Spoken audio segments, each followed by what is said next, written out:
Fallout New Vegas is in some ways a successor to Fallout 2 in terms of a lot of the lore.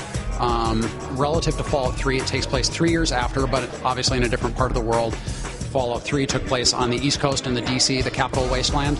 Fallout New Vegas is in the Mojave Wasteland. This is very close to the areas that were the focus of Fallout 1 and Fallout 2, which took place mostly in California, but also partially in Nevada.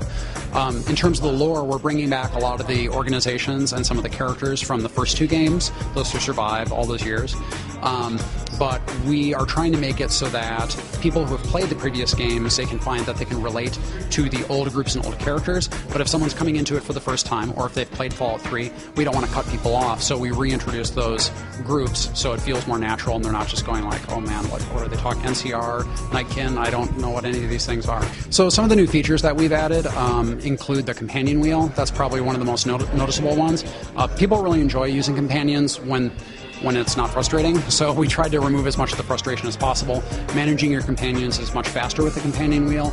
You can adjust their inventory, change their AI state, heal them, check their health state, all that sort of stuff really easily. We've also introduced new elements into VATS. So, for example, when you're in VATS using a melee weapon or an unarmed weapon, you have special moves, depending on what the weapon is and what your skill is. And that gives you different options within VATS, making it a little more tactically accessible.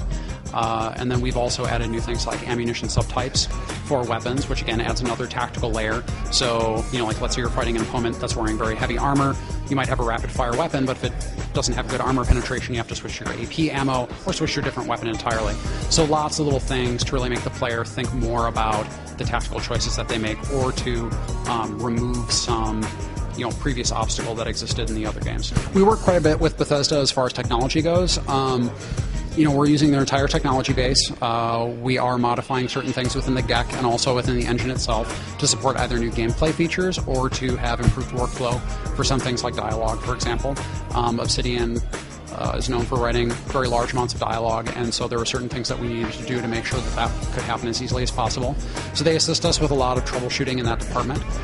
In terms of the content review, they look over our design docs, they give suggestions and feedback on what we write, but for the most part they really let us make our game. So it's been a pretty good working relationship so far. So when we were looking at what was sort of iconic about the setting for Fallout New Vegas, we looked actually back to sort of the late 1950s and the early 60s for our inspiration for casinos and stuff like that. We knew we didn't want to try to get real casinos, but we wanted to make sure that the style was rooted in Googie architecture and a lot of the stuff that you saw on the strip back then. So whether that's from photographs or from watching movies like Ocean's 11, you get a lot of feel that Rat Pack era style and vibe, and just the sort of colors and materials that get used in the casinos, also what they look like and their signage from the outside. And then when looking at the Mojave Desert itself, looking at, like Joshua trees are very, very distinctive and emblematic of the Mojave Wasteland. Sort of large expanses of open desert that are flanked by mountains are also very, very iconic of this region. So we went around and looked at that, and instead of really trying to model things looking exactly like they were, we try to capture the spirit of them, especially in terms of overall feel and style. When we were looking at the sort of style of that Rat Pack era, we did think about how that could inform our soundtrack choice, and so we're looking at music from that era, not only from Rat Pack singers or the sort of singers that are from that era, but also some country and western stuff, because there's actually a lot of really cool stuff from the late 40s and the 50s and even the late 50s that seems appropriate, especially when you're out in the desert. Because Fallout New Vegas is an open world game, you do a lot of walking around in the desert, and Rat Pack stuff can be cool even out there, but sometimes putting on sort of western song can feel a little more appropriate.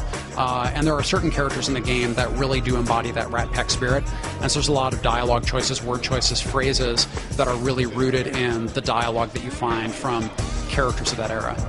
I think when we look at the various elements that go into the core gameplay, whether that's character development, RPG advancement, or sort of the running and gunning, picking locks, making speech challenges and stuff like that, I don't want to say that we did a complete overhaul, but we did really look at all the systems and say, okay, what was really good in Fallout 3, and what's the stuff that we might want to improve. So we looked at character advancement systems, we looked at the special system, looked at skills and perks, and looked at VATS and real-time combat. And without going into tons of detail about each of those individual things, we've tried to elevate them all up. We didn't want to really say like, well, VATS is really the way to play the game, or, well, real-time is really the way to play the game.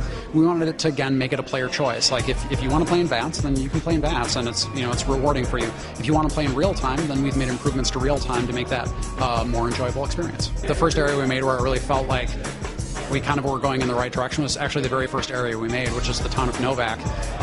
Novak is the town with the dinosaur, and like Fallout always has a kind of strange quirk to it. I don't want to say that it's like an inherently funny series, but humor is a part of the Fallout world. And I think also the Mojave Desert and a lot of stuff in the American Southwest, there's a lot of crazy stuff in there. So putting something like Dinky the Dinosaur, which is sort of inspired by the Cabazon dinosaurs in California, that felt, and making it into a sniper's nest that was walled off, that seemed like it's very Fallout, it's very American Southwest, and right away I was like, okay, I think we're going to do okay on this.